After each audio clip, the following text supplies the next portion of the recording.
Bueno, buenas noches.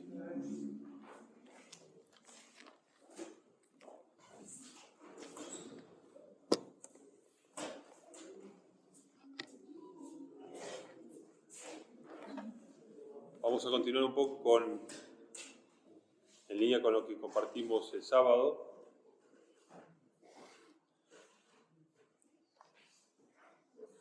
Y el sábado hablamos de discernimiento, de saber discernir. ¿Para qué era el discernimiento? Por distinguir.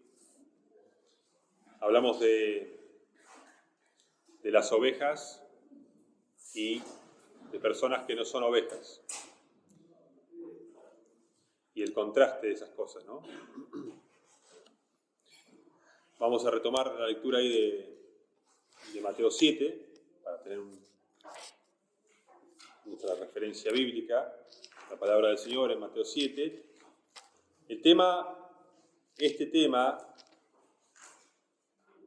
básicamente habla de estar confirmados en la fe.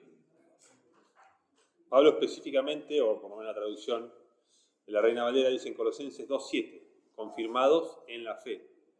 Hay una confirmación, ¿no? Estar confirmados, ese caminar, la fe, es algo que continuamos haciendo. No es algo que nos suceda una sola vez, sino al contrario. El permanecer firmes es hasta el fin. El que piensa estar firme, dice Pablo, mire que no caiga. Entonces uno ha hecho una elección, ha oído un llamado y ha tomado una decisión de seguir a Cristo, el Señor, hasta el final. Ese es el fundamento para todo aquel que se acerca a una iglesia cristiana que enseña la Escritura. La función de la iglesia, ¿cómo era tu nombre? Mónica. La función de la iglesia es hacer discípulos. El Señor dijo, vayan a todas las naciones, ¿no? Prediquen, hagan discípulos en todas las naciones y bautícenlos. Aquel que crea y sea bautizado será salvo. Esa salvación es una seguridad que descansa en la obra completa de Jesucristo. Entonces, todo aquel que es de Él, ahí hay que aclararlo bien, el que es del Señor, que le pertenece realmente, esa persona ha sido salva por la sangre que Cristo derramó, por la muerte que Él sufrió, y ese pago es irrevocable. O sea, le pertenece al Señor, para bien o para mal. Entonces podemos descansar. Nuestra seguridad como creyentes es que el Señor nos salvó. No, por eso, ¿por qué hago esa aclaración? Porque después, como decía hoy Luciano, ahora cada vez creo más claramente en que hay una resurrección. Eso es bueno, y también también la palabra dice, horrenda cosa es caer en manos del Dios vivo. ¿Por qué lo dice? Bueno, porque hay un juicio en donde van a estar los amigos de Dios y los enemigos de Dios. Los que tomaron el nombre del Señor con temor y reverencia y los que tomaron el nombre del Señor en vano. Y nosotros, como dijimos el otro día, no tenemos que ser como los que dicen Señor, Señor y no hacen la voluntad de Dios, sino de los que dicen sí, Señor, y hacen la voluntad del Señor. Sin sentimentalismo, sin emocionalismo, que tu sí sea sí y que tu no sea no. No la religión muy inflada o no la espiritualidad que como decíamos recién, muchas palabras, no, mejor acércate para oír que para hablar mucho. Entonces, algo importante es justamente el prepararnos nuestra vida como creyentes, que vamos madurando en el sentido de decir cada vez nos vamos acercando más al día en que estemos frente al Señor. Eso es algo individual. Fíjense que el Señor habla de quitarnos la viga de nuestro ojo. No dice, andá que te quiten la viga. O andá que te quite la viga. No, quítate la viga del ojo. Para que puedas ver bien. Y cuando Pablo da las instrucciones en una de las cartas, dice, quítense de ustedes estas cosas. Entonces lo que tenemos que hacer el trabajo de guardar nuestro corazón, de guardar nuestros pensamientos, de considerar lo que pensamos, de lo que oímos, de cómo oís. Porque el Señor advierte, dice, fíjense cómo oyen, porque a todo el que tiene, se le dará. Pero el que no tiene, aquel que no tenga, aún lo que piensa tener le será quitado. Entonces uno puede estar edificando en un lugar y, como dijimos, si uno lo hace para ser visto de los hombres, etc., bueno, lo que piensa tener en realidad no van a ser las alabanzas de Dios, porque ya tienen la de los hombres. Entonces es importante. ¿Qué es importante? ¿Qué es lo más importante? Que tengamos un corazón, ¿no? Dice, santifiquen al Señor en vuestros corazones.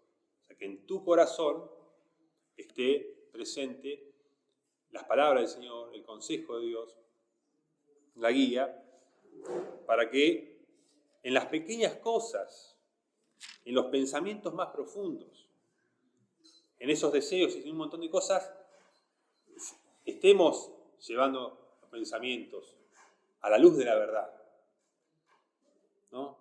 Porque la gente, lamentablemente hoy la gente pasa horas consumiendo contenidos que son vanos, que son a veces muy, muy vacíos, entretenimiento, deportes, etc.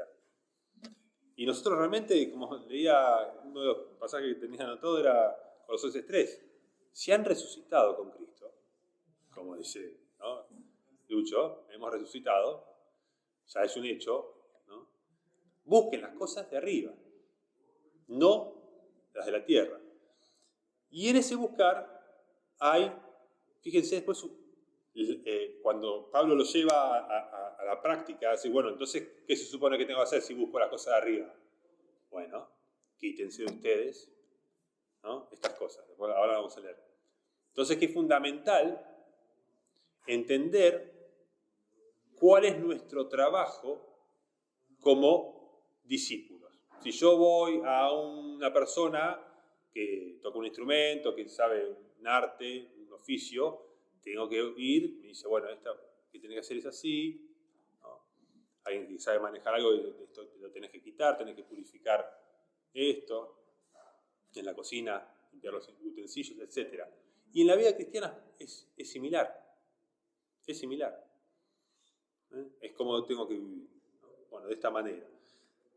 ¿Por qué es tan importante? Porque Mateo 7 advierte el Señor justamente, vamos a resumirlo,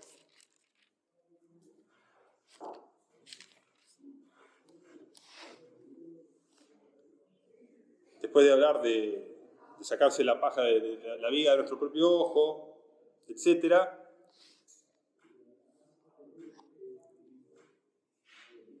Dice el 7:11, pues si ustedes siendo malos saben dar buenas dádivas a vuestros hijos, 7:11, cuánto más vuestro Padre que está en los cielos dará buenas cosas a los que le pidan.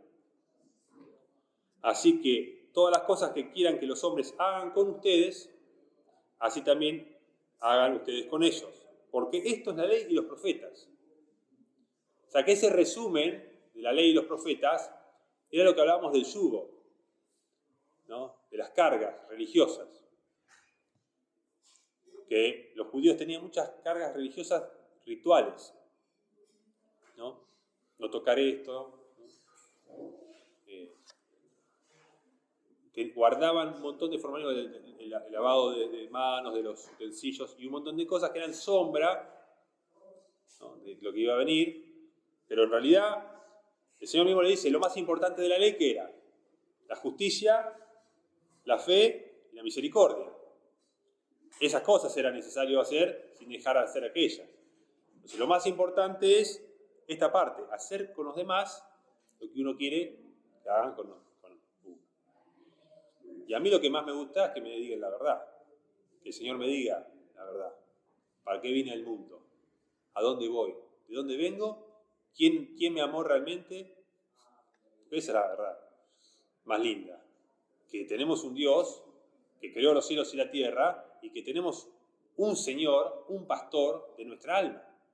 Entonces, nosotros estamos como iglesia procurando en medio de una sociedad sorda, ciega y muda, ¿no?, con respecto a las cosas de Dios, tratar de comunicarle la verdad más grande de la historia, lo único que va a permanecer. Entonces, una de las cosas por las que queremos orar es esa. Y fíjense que el Señor ahí mismo les dice: entren por la puerta estrecha. Ahí mismo le dice. Se está diciendo como diciendo, te está dando una orden. Entren por la puerta estrecha. Porque ancha es la puerta y espacioso el camino que lleva a la perdición, y muchos son los que entran por ella. Porque estrecha es la puerta y angosto el camino que lleva a la vida, y pocos son los que la hallan. Entonces, dice que el sabio es guía de su prójimo. Y el testigo verdadero salva un alma. Ahora, los testigos falsos no, echan a perder.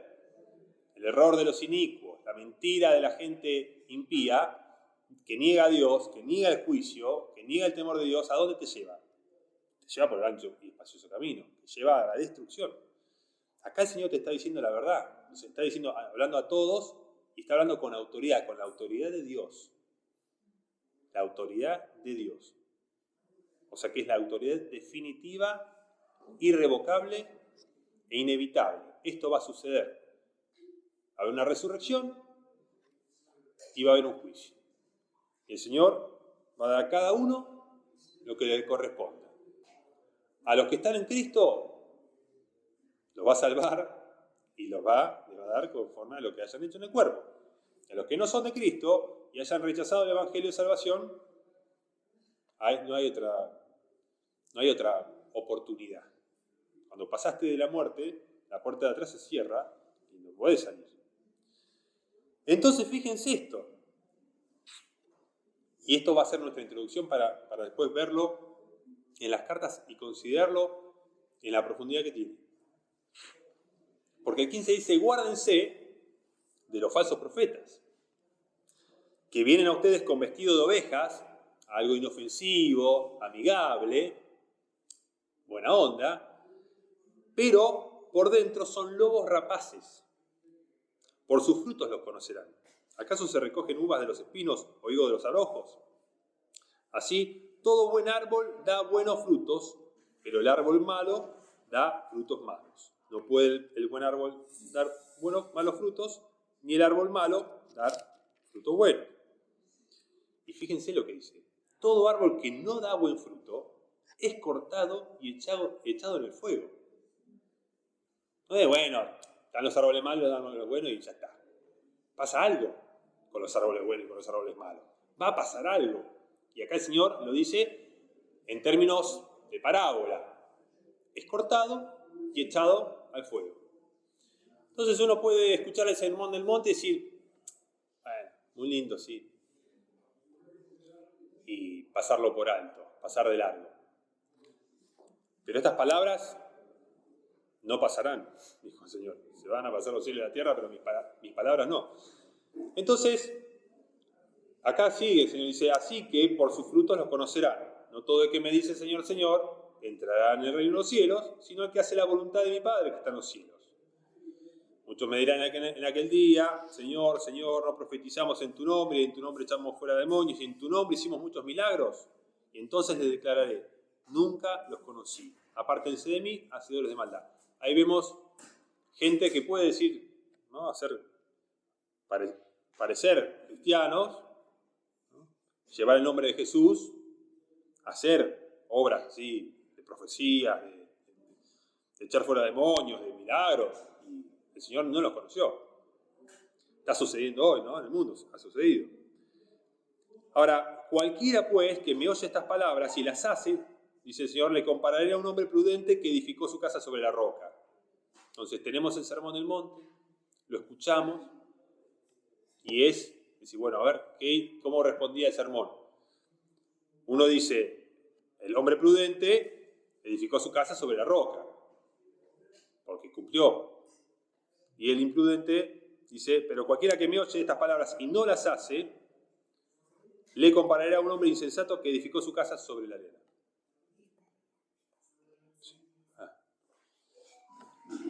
Sí, iba a ser la nueva traducción viviente con él. Y descendió lluvia y vinieron y ríos y soplaron vientos y dieron con ímpetu contra aquella casa y cayó y fue grande su ruina. Entonces el Señor nos dice, el que escuchó sus palabras y las guardó, es como el hombre que edificó su casa sobre la roca, firme, permaneció a pesar de las pruebas, y el que no las hizo.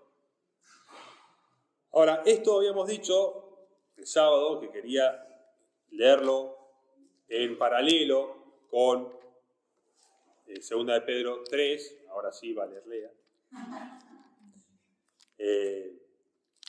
Incluso a Lea le dije que leyera de la nueva traducción viviente. Y vamos a verlo porque acá advierte de lo mismo. ¿Qué advierte? El Señor murió para purificar para sí un pueblo propio, dice, celoso de buenas obras. Ahora, antes de hacer buenas obras, ¿yo qué tengo que ser? Un buen árbol. Antes de dar buenos frutos, ¿qué tengo que hacer? Un buen árbol. Es así. No es que si yo hago buenos frutos, después me voy a convertir. No, no es así. No es que yo me voy a ganar, no me voy a transformar a mí mismo.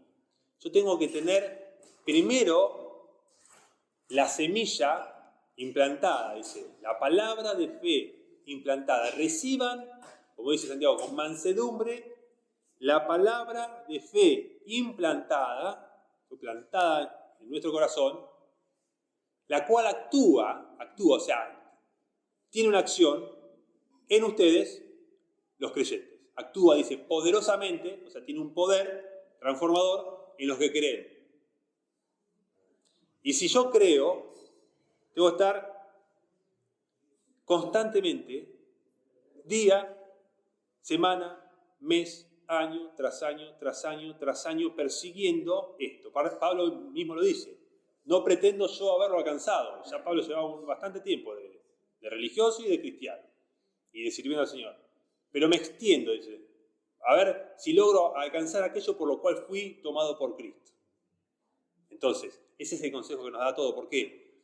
Por el supremo llamamiento de Dios en Cristo Jesús. Cuando estemos en el juicio, por eso dice, para que no seas dada amplia y generosa entrada, significa para que te reciban con honores, para que vuestra fe sea hallada en alabanza, gloria y honra cuando Jesucristo sea manifestado. Imaginémonos al Señor volviendo, que todo ojo lo vea, que el mundo diga, ¿qué está pasando? Y despertar como si se despierta de una pesadilla. Los burladores, dice, van a quedar enmudecidos. Entonces nosotros, dice, Pedro mismo dice, si el justo con dificultad se salva, ¿dónde quedará el impío y el pecador? A nosotros nos cuesta. Nos cuesta cavar hondo, mantenernos firmes. Nos cuesta. Si fuera fácil, no tendría valor. ¿Qué cosas fáciles tienen valor en la vida? ¿Qué cosas no te cuesta nada? A ver, todo cuesta algo. Y la atención, el tiempo, la fidelidad, el trabajo, el esfuerzo, todo tiene un valor acorde a lo que uno pone. Obviamente las cosas más importantes en la vida y con más valor nos han sido dadas por gracia. La vida misma, el cuerpo, cosas incomprables, ya nos las regaló el Señor. Y de hecho, nosotros partimos del regalo de la fe, del regalo de la salvación en Cristo, de algo que nosotros no pagamos y que de hecho, es como diciendo, bueno, el Señor ya hizo todo. Nosotros no tenemos que orar pidiendo que el Señor nos dé la salvación o nos dé algo más. Porque el Señor nos da su Espíritu. A todo aquel que cree, ¿no?, le fue dado el poder de ser hecho hijo de Dios. Los hijos de Dios son guiados por el Espíritu de Dios. Tenemos el Espíritu Santo que mora en nosotros. Por eso después, si leen Gálatas, dice, ¿no?, el Espíritu se opone a tu carne y te muestra de dónde vienen tus pensamientos carnales y de dónde vienen, ¿no?, tus pensamientos de lo alto, la sabiduría que es de lo alto, que desciende de lo alto. Y es primeramente pura, pacífica, amable. Fíjense que tenemos un corazón de donde salen los malos pensamientos, las cosas malas, y tenemos un Espíritu Santo que viene justamente a mostrarnos cómo somos realmente. Por eso dice, engañoso es el corazón y perverso más que todas las cosas. ¿Quién lo va a conocer? El Señor te lo muestra. La palabra que es viva y eficaz y penetra y te discierne las intenciones, te dice, fíjate, esto que hiciste fue para ser visto, esto que hiciste fue por vanidad, esto por orgullo, esto por envidia, esto por celo, y eso no es para que nosotros nos condenemos. Es para decir, bueno, Señor, estoy equivocándome acá, tengo esto, y orar, ¿no? Porque el Señor mismo dice, vuestro Padre les va a dar buenas cosas a los que se lo pidan. ¿Qué estás pidiendo? Que el Espíritu te fortalezca, que hacer morir lo terrenal en vos, ¿no? Si por el Espíritu hace morir las obras de la carne, vivirá. Y eso no es que me siento un día, oro y ya me fui, ya está. ¿Quién piensa así? Que porque oró una semana para que el Señor le dé fuerza para dejar el cigarrillo, ya está. O para dejar de envidiar, o para dejar de cualquier pecado que nos asedia. Pecado que nos asedia. Entonces lee, como dijimos, 2 de Pedro 3, y esto tiene que ver con que nosotros tenemos que ser luminares en el mundo, donde resplandecemos y en donde justamente es nuestra conducta, nuestra forma de vivir la que tiene que resplandecer, no solo en las palabras. 2 de Pedro 3, del 1 vamos a leer de a poco ahí. Queridos amigos, esta es la segunda carta que les escribo, y en ambas he tratado de refrescarles la memoria y estimularlos a que sigan pensando sanamente. Quiero que recuerden lo que los santos profetas dijeron hace mucho y lo que nuestro Señor y Salvador ordenó por medio de los apóstoles. Sobre todo, quiero recordarles que en los últimos días vendrán burladores que se reirán de la verdad y seguirán sus propios deseos. Dirán, ¿qué pasó con la promesa de que Jesús iba a volver? Desde tiempos antes de nuestros antepasados, el mundo sigue igual que al principio de la creación. Deliberadamente olvidan que Dios hizo los cielos al ordenarlo con una sola palabra y sacó la tierra de las aguas y la rodeó con agua. Luego usó el agua para destruir al mundo antiguo con un potente diluvio. Por esa misma palabra, los cielos y la tierra que ahora existen han sido reservados para el fuego. Están guardados para el día del juicio, cuando será destruida la gente que vive sin Dios. Sin embargo, queridos amigos, hay algo que no deben olvidar. Para el Señor, un día es como 1000 años, y 1000 años son como un día. En realidad, no es que el Señor sea lento para cumplir su promesa, como algunos piensan. Al contrario, es paciente por amor a ustedes. Hasta ahí. Repetí el último versículo. En realidad, no es que el Señor sea lento para cumplir su promesa, como algunos piensan. Al contrario, es paciente por amor a ustedes. No quiere que nadie sea destruido, quiere que todos se arrepientan. Sí. Pero el día del Señor vendrá. ¿Sí? Sí, hasta el 2. Pero el día del Señor llegará tan inesperadamente como un ladrón. Entonces los cielos desaparecerán con un terrible estruendo, y los mismos elementos se consumirán en el fuego, y la tierra con todo lo que hay en ella quedará sometida a juicio. Dado que todo lo que nos rodea será destruido de esta manera, ¿cómo no llevar una vida santa y vivir en obediencia a Dios? Esperar con ansias el día de Dios y apresurar que éste llegue. En aquel día, Él prenderá fuego a los cielos y los elementos se derretirán en las llamas.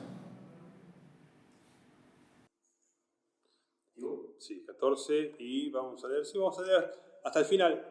Fíjense cómo viene hablando de esta venida del Señor futura, con juicio, ¿no? La destrucción de los hombres impíos, ¿no? Que viven sin Dios, como dice la nueva traducción viviente, y como diciendo, fíjate la gravedad de la situación. Nosotros mismos, dice, el Señor es paciente para que nosotros procedamos al arrepentimiento. El arrepentimiento tiene que ver con un cambio evidente de interior hacia el exterior. Primero tengo que recibir la buena palabra, que me alumbre la mente, reconocer mi maldad, reconocer que yo voy en el mismo camino que todo el mundo va en esa dirección, pero que hemos creído y que a partir de que hemos recibido la palabra del Señor, digo, bueno, ¿qué tengo que hacer? Obedecer al Señor, perfecto. ¿Qué quiere el Señor que haga? Bueno, que andemos en santa y piadosa manera de vida. ¿Andamos en ese camino angosto, estrecho? Perfecto. De hecho, ese camino estrecho, Pablo dice en un momento que el amor de Cristo nos constriñe. La palabra constriñe es apretar, ¿no? Pensando esto, que si uno murió, luego todos murieron, para que los que viven no vivan para sí, sino para aquel que murió y resucitó por ellos. Entonces, cuando nosotros tenemos comunión con el Señor y hacemos las cosas que le agradan, estamos en paz. Tu conciencia no te acusa. Tu conciencia no está, el espíritu no se está entristeciendo dentro tuyo. ¿No? Cuando uno hace las cosas que a Dios le agrada, ¿qué siente? Siente, está bien. Por eso hay una conciencia no cauterizada, sino una conciencia ahora vivificada, en donde vos sos sensible, ¿no? El Señor dice, quitará el corazón de piedra y le dará un corazón de carne, para que sienta, para que vea cuando está haciendo la voluntad de Dios y cuando está dándole lugar a la carne. Por eso Pablo dice, no le den lugar a la carne, no le den lugar al diablo, haga morir lo terrenal. Los que son de Cristo han crucificado sus pasiones y deseos. Tengo que tener eso bien definido para saber contra qué estoy luchando. Sí, señor. Importante esto lo que dice nuestro hermano Nicolás el camino angosto y la puerta estrecha, ¿no es cierto? Porque la carne te va a decir, pero ¿cómo Dios puede ser destructor de gente? Que para mí Dios ama toda la tierra. Sí, ya nos amó, ya amó toda la creación, y más ni menos que enviando a su Hijo Jesucristo. Entonces, ¿dónde está el camino estrecho? La religión te va a condenar, te va a meter miedo, para que vos vivas con miedo. Sin embargo, nosotros estamos confiados en Cristo Jesús. Hay una confianza plena que Él pagó por nuestros pecados. Pero también tiene que haber una conciencia divina y bíblica de que los que no estén con Él serán destruidos. No tenemos que temer a nosotros. ¿Por qué vamos a temer a nosotros si nosotros no estamos ahí? Nosotros no temeremos, pero sí ser consciente de esto, ¿no? Que es el camino estrecho, es el camino angosto, la puerta es angosta. No es ni vivir atemorizado por cualquier cosa que haga, pero sí siendo consciente de que por cada uno de tus pifiadas, errores, Jesús tuvo que poner su vida. Y esa conciencia te lleva a dar buenos frutos. Y él dice, el perfecto amor, el que fue perfeccionado en el amor, no teme el castigo. ¿No? La madurez de alguien que transita, ha dejado atrás su vana manera de vivir. La Escritura nos dice, ustedes eran así, Pablo le dice muchas veces, ustedes eran así, ya han sido lavados, han sido santificados, han sido justificados y comenzaron una nueva vida en Cristo. Sí. Amor no hay temor, sino que el perfecto amor echa fuera el temor, porque el temor lleva en sí castigo. El temor y el castigo van Claro. a nada, pero el que teme no ha sido perfeccionado. Claro.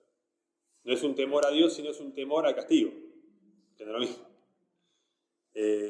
Ahí le voy a seguir leyendo el 14, ya vamos a terminar esa partecita, el 14, sí, el 13. Pero nosotros esperamos con entusiasmo los cielos nuevos y la tierra nueva que Él prometió, un mundo lleno de la justicia de Dios. Por lo cual, queridos amigos, mientras esperan que estas cosas ocurran, hagan todo lo posible para que se vea que ustedes llevan una vida pacífica que es pura e intachable a los ojos de Dios. Y recuerden que la paciencia de nuestro Señor da tiempo para que la gente sea salva. Esto es lo que nuestro amado hermano Pablo también les escribió con la sabiduría que Dios le dio, al tratar estos temas en todas sus cartas. Algunos de sus comentarios son difíciles de entender, y los que son ignorantes e inestables han tergiversado sus cartas para que signifiquen algo muy diferente, así como lo hacen con otras partes de la Escritura. Esto resultará en su propia destrucción. Queridos amigos, los estoy previniendo con tiempo. Manténganse en guardia para no ser arrastrados por los errores de esa gente perversa y perder la base firme que tienen. En cambio, crezcan en la gracia y el conocimiento de nuestro Señor y Salvador Jesucristo. A Él sea toda la gloria ahora y para siempre. Amén. Amén. Esto, fíjense, tiene que ver con cómo nos seamos encontrados por Él. Las advertencias de Pedro acá, el apóstol, son muy claras. Ustedes tienen que vivir de esta manera para ser hallados por Él, irreprensibles, sin mancha, en paz. Traducción viviente dice, usa otras palabras.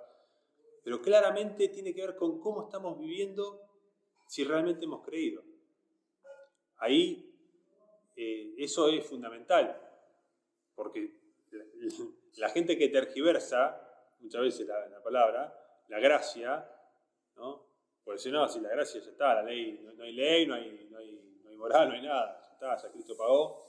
Convierten en libertinaje la gracia de nuestro Señor, y se lo dice también en otro pasaje. O sea que las advertencias están, y esto, para terminar con una lectura final, en Filipenses al final, vamos a ver ahora un pedacito, cómo se supone que tenemos que agarrar, si uno dice, quitamos esas cosas de nosotros, bueno, vamos a ver qué podemos agregar. Vale había levantado la mano.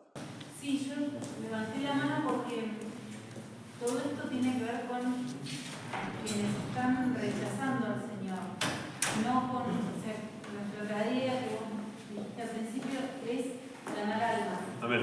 Y en una porción que habíamos leído, que era 2 de Pedro 3:9, decía que Dios no retardaba su promesa, sino que quiere que todos procedamos al arrepentimiento. Entonces, nada, me parecía que era importante destacar eso, que quien no cree es porque no le ha sido dado o no quiere, o elige porque no quiere, pero la posibilidad la tendríamos todos.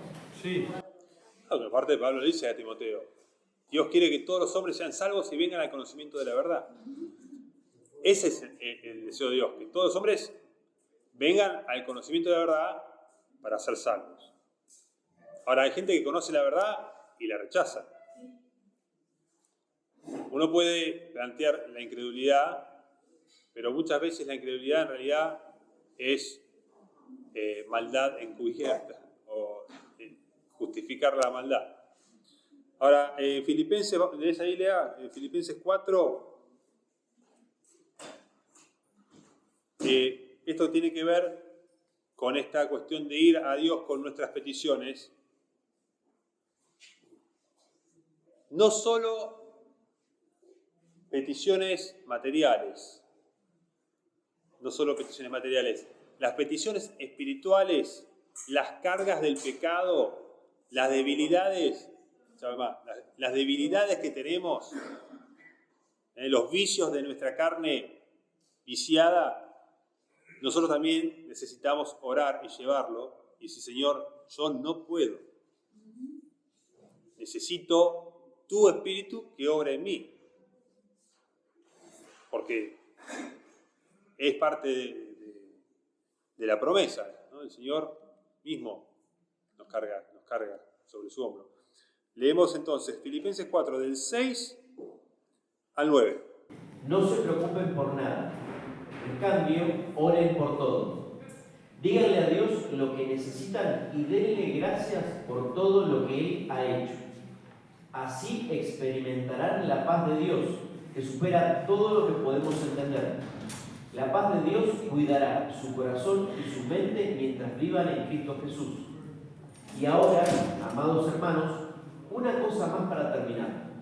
Concéntrense en todo lo que es verdadero, todo lo honorable, todo lo justo, todo lo puro, todo lo bello y todo lo admirable. Piensen en cosas excelentes y dignas de alabanza. No dejen de poner en práctica todo lo que aprendieron y recibieron de mí, todo lo que oyeron de mis labios y vieron que hice. Entonces el Dios de paz estará con ustedes. Está bien. Fíjense, Pablo dice, y la paz de Dios, dice la Reina Valera, que sobrepasa todo entendimiento, guardará vuestros corazones y vuestros pensamientos en Cristo Jesús. Nuestros pensamientos a veces salen sin que los llamemos. La preocupación, el temor, un montón de cosas que uno puede pensar, celos, envidia, cualquier pensamiento, lujuria, ambición, avaricia, cualquier pensamiento, cualquier cosa que pasa. Entonces, ¿cómo? Al ser guardados en Cristo Jesús, tiene que ver con eso. Uno lleva las oraciones, lleva la oración, se ve, se mira en la palabra, va a la luz, para que sus obras sean expuestas en la luz. Y digo, sí, yo soy pecador, sí, este es mi pecado.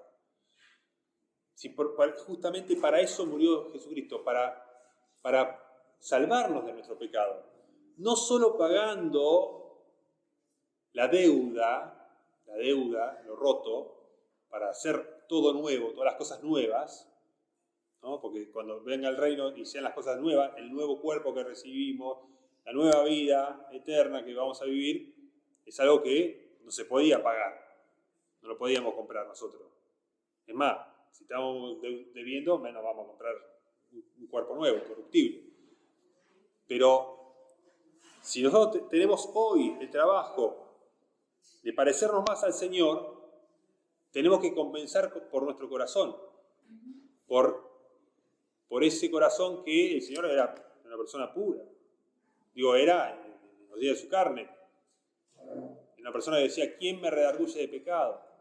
Era manso, humilde, no pretencioso, no codicioso, era una persona sencilla, ¿no? Que compartía. Entonces todo eso nos muestra cómo nosotros tenemos que pensar en todo lo que es verdadero, honesto, justo, puro, amable, de buen nombre, si hay virtud alguna. Todo eso nos refleja al Señor, y todo eso también lo vamos a encontrar en la vida, en el mundo, en aquellos lugares en donde hay, ¿no?, luces, ¿no?, gente de Dios, del pueblo de Dios. Porque si uno busca, hasta la propia Constitución Nacional dice, invocando a Dios, fuente de toda razón y justicia. Siempre vamos a encontrar que en donde hay algo honorable, algo de buen nombre, está Dios presente, ¿no? Está el legado bíblico que recibió la sociedad. Sí, Mati había levantado la mano. Acercate si querés, porque no va a salir. No.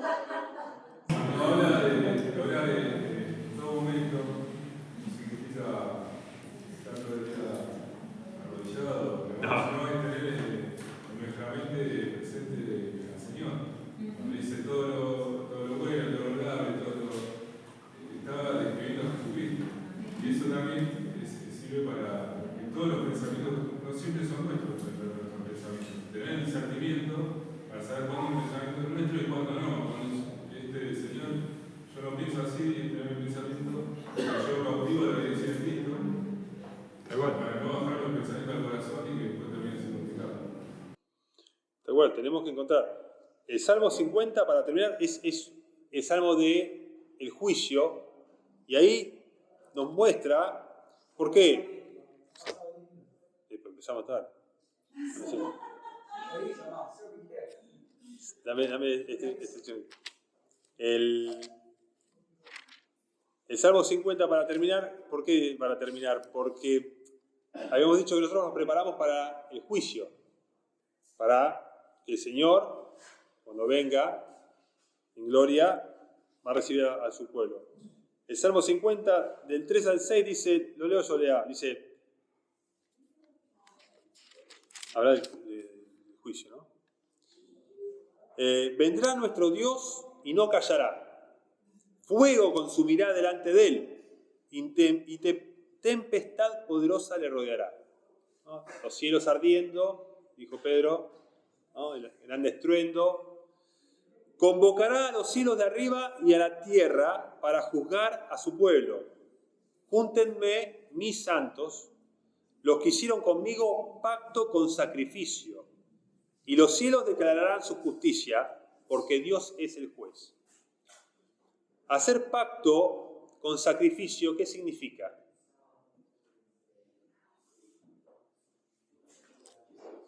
El sacrificio lo hizo el Señor, pero nosotros somos sacrificio vivo, presente en vuestros cuerpos como sacrificio vivo. Los que hicieron conmigo sacrificio, pacto con sacrificio, los que se entregaron al Señor, hicieron algo más que decir Señor, Señor, y se dieron vuelta y se fueron a casa. O vieron de la tele algún programita cristiano y ya está. Se esforzaron para ver si el Señor, visitaste alguna vez al hambriento, al desnudo, a ver, ¿hiciste algo por tu prójimo? Todo 20 años de vida, ¿qué hiciste? Y un día, sí, le di una limona al de la esquina. Bueno, si sos creyente y hiciste eso, vas a recibir tu recompensa acorde, dice Pablo, ¿no? Pero bueno, no estamos juzgando. Uno se tiene que juzgar a uno y decir, bueno, a ver, me voy a ocupar de procurar prepararme. Ahora, fíjense que ese mismo salmo, y con eso termino, habla también justamente a los que supuestamente eran creyentes, estaban dentro del pueblo, porque les dice, pero al malo dijo Dios, o sea, está hablando de un juicio. Nosotros sabemos que el Señor, cuando habla el Señor, es la palabra de Dios la que estamos oyendo. El Señor dijo, la palabra que han oído no es mía, sino aquel que me envió.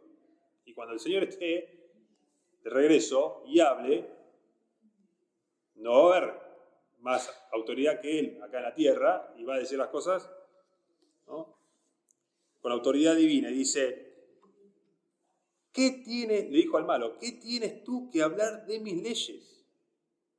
¿Y que tomar mi pacto en tu boca? Pues tú aborreces la corrección. O sea, la persona que aborrece la corrección, ser corregido, que se marque el pecado que tiene, o decir, esa persona ya es incorregible. La persona no quiere arrepentirse. Esa persona no quiere venir a la luz para reconocer que necesita la salvación del Señor y la autoridad del Señor para andar en una nueva vida, en una nueva dirección y en un nuevo camino. Dice, si veías al ladrón, no dice, perdón, pues tú aborreces la corrección y echas a tu espalda mis palabras. Lo que dijo el Señor, lo deja atrás. Si veías al ladrón, tú corrías con él, y con los adúlteros era tu parte. Tu boca metías en mal y tu lengua componía engaño. Tomabas asiento y hablabas contra tu hermano, contra el hijo de tu madre ponías infamia. Estas cosas hiciste y yo he callado. Pensabas que de cierto yo sería como tú, pero te reprenderé y las pondré delante de tus ojos. Entonces, esa advertencia, obviamente, porque como dijimos, si hay un cielo, por lógica, el mismo que dijo que hay un cielo, también nos advirtió de un castigo, y el mismo que prometió recompensarnos, también nos advierte de que aquel que no tenga, lo que piensa tener, le será quitado. Entonces, nosotros estamos para alentarnos al amor, a las buenas obras, al andar en santidad, al buscar la luz, al buscar que mi corazón no esté guardando cosas malas, no esté en tinieblas y no esté yo sintiéndome mal. Porque el gozo, la paz, son cosas buenas que se dan cuando uno está en comunión, para que vuestro gozo sea completo, dice. Estas cosas les escribimos para que tengan comunión, y nuestra comunión es con Dios. Entonces, esto lo digo porque nosotros somos, como dice Pablo, ustedes son como un faro que alumbra en medio de una sociedad adúltera y pecadora. Gente incrédula, impía, que se burla de las cosas de Dios y se sigue burlando de cualquier mensaje que tenga que ver con un juicio, con la seriedad que tiene el Evangelio que anuncia la muerte de Jesucristo, ¿no? Porque la cruz viene a ser una pieza de tropiezo, una piedra de tropiezo para aquellos que, ¿no?, piensan en sentimentalismo. La cruz es muy, muy concreta. Así que bueno, hermano, perdón, pasé, pero quería cerrar con el Salmo 50 eso. Bueno, Dios lo bendiga.